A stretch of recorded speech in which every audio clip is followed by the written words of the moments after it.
thanks so much for tuning in. So welcome if you're new here, welcome back if you're not. So I'm Tim and this is my carbon coach, and you'll have to excuse me, I'm a little bit sleepy. I'm finding that the light isn't so good in the evenings for filming, so yeah, trying to get up early but not really an early bird. Before we crack on with things, firstly just want to say sorry for not having a video out last week. The storm caught me by surprise and I'd planned to have Saturday and Sunday as a filming day up here on the allotment. I had big plans for what I wanted to get done, but unfortunately there was torrential rain and yeah, it wasn't particularly conducive for getting things done, so apologies for that. And now that this video is out, hopefully we'll be back onto the usual once every 2 week routine. So that means it's been 3 weeks since my last update, and there's so much that I want to show you, tell you, and just generally get done up here on the plot. So we're just going to crack straight on with it, almost, after this quick little reminder to hit the subscribe button if you haven't already, give the video a thumbs up, and drop a comment down below because I absolutely love hearing from you guys, what you think of what I'm doing, any tips, tricks, or just general chit chat, just having a chin wag down in the comments. So please don't forget to do all of those things. So let's crack on. So this was the bed where my radishes and rocket was growing, but that's run its course now, so it's time to get this cleared up, and the little edge that runs behind it as well, because I've got some daffodils that I want to plant sort of along the edge of the plot, ready for springtime, when hopefully we'll have some lovely Welsh daffodils.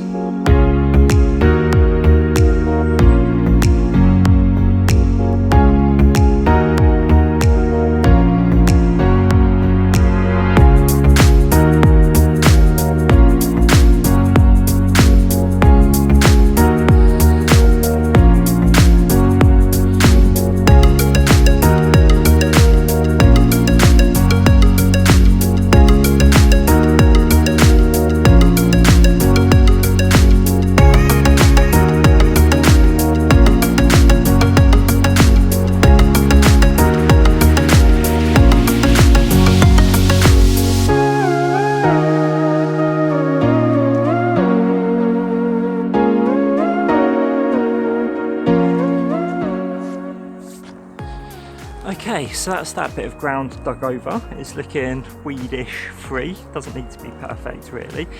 These are the daffodils that I got. So they are Recurvus pheasant-side, they're white ones, so that's going to fit in really nicely with the allotment.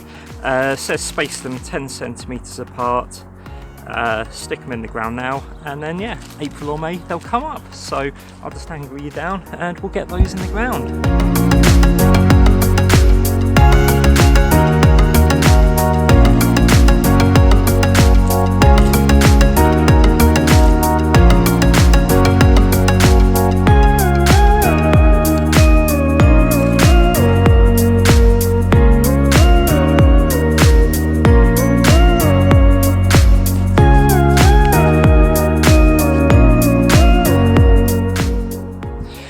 Go, so that's that lovely job done. So hopefully on the other side of winter, after a few months, we'll have some lovely daffodils growing up here by the side of the plot. So that's that job done. Next thing that we're going to do is have a look at the butternut squash, because it's going crazy. Just a quick one before we get to the butternut squash actually, I forgot to say, so this was where I'd originally planted purple haze carrots, and then I think that extreme heat we had killed them off, so I've replanted spring onions and they're all doing really well. However, I think there might be 1 or 2 carrots in here, so I'm going to try and dig those out now. Okay, so it was a carrot and it's quite thin and spindly, so there's one more in here. I'm going to leave it in there, but yeah, that almost looks quite purple as well, so that's a job well done. I've just realised the time, it's now 9:15ish, so I need to be getting to work. We're going to leave the butternut squash till tomorrow, or in a couple of seconds for you guys. Okay, so it's now Saturday, a little bit longer in between visits than I thought that there was going to be since you last saw me a second ago, but yeah, weather, what are you going to do about it? It did mean that I had the chance to pop into Wilko's and I got myself some snowdrops. Snowdrops are quite important to me and my wife. I proposed to her, as you can see in this photo, in a field of snowdrops, so I'm going to pop these in and they're going to go at the end of this bed, just sort of close to where the daffodils were, just there. So I'm just going to quickly pop those in, and then I'll be back and we'll sort out the squash and the pak choi, and then I think that'll be it for this week. Right, so that was the snowdrops in. That was a good 10 or 15 bulbs, and apparently they spread, so that's going to look really pretty up there with the white daffs and the white snowdrops, so that's fantastic. Right, butternut squash. So as you can see, it's just spreading everywhere, and on my Instagram stories I put up a question: is it worth it carrying on or not? There is some very small fruits. I'll put a photo over here, and yeah, I don't know, I knew that I'd kind of risked it planting it quite late, and the consensus is that it's too late, really, being attacked again, that I should just pull it all out. It's going to be taking nutrients out of the soil, and I might as well sort of preserve my soil, chop it all off, and just get the ground ready for next year and try again. So that's exactly what I'm going to be doing. So yeah, all of that greenery that looks absolutely beautiful, it's going to be gone in a second. So there we go. That is the butternut squashes all gone. It seems a bit rubbish and bare without them, but oh well. So yeah, just to show, so that was the size of them. So they're definitely not going to get to butternut squash size, but they are beautiful, and I'm glad that I took the opportunity to experiment and try growing them. So yeah, got a couple of my mini ones with some flowers on to take home, and yeah.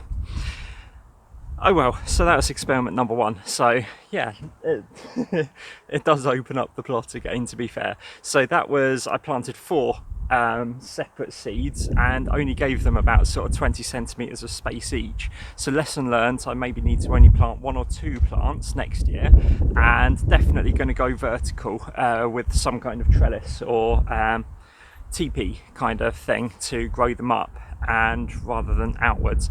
So that would definitely be good. So that's a really cool lesson learnt.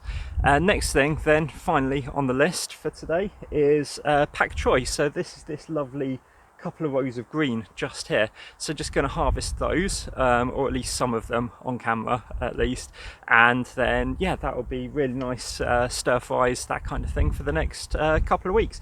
You can blanch them, and then if they're blanched and then freezable is the word that I'm looking for, so yeah, quite possibly freezable.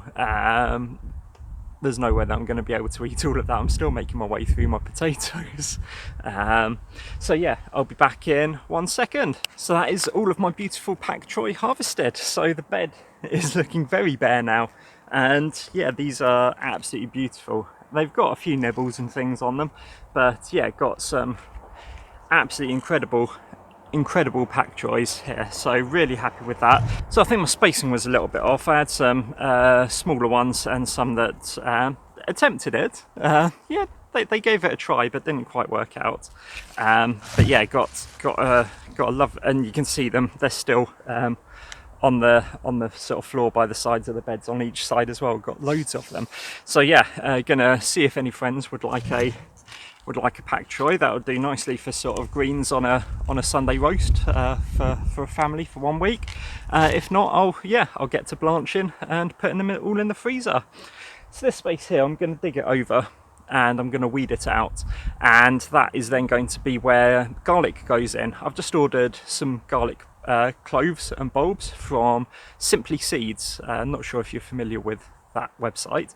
I tend to find that they are slightly better than Sutton's. I don't know if anyone else has found that. Feel free to argue with me down in the comments. So that's probably going to be next week's video, putting in the garlic bulbs, cloves, and maybe finishing off the other raised beds. I don't know, we'll see. I might also quite like to get some red onions going on in here. Huge fan of red onion balsamic vinegar chutney, so it would be nice to make that using my own onions. So we'll see about that. So like I said, that's going to be it for this week. I'm just going to spend some time up here now, just tidying up, weeding, that kind of stuff, boring stuff that you don't really need to see. So thanks so much for tuning in, And as always, going to end the video by asking you to subscribe if you haven't already, hitting the thumbs up button.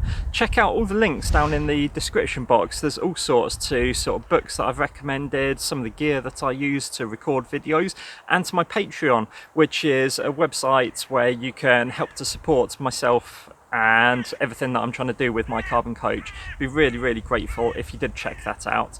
In the meantime, YouTube is going to recommend you a video over here for you to look at next if you're in the mood for binge watching some more of my content. Or over here there's a little circle to help you to subscribe if you haven't done already. Thanks so much for watching. Take care of yourselves, take care of your plots, and have a fantastic week. Cheers everyone.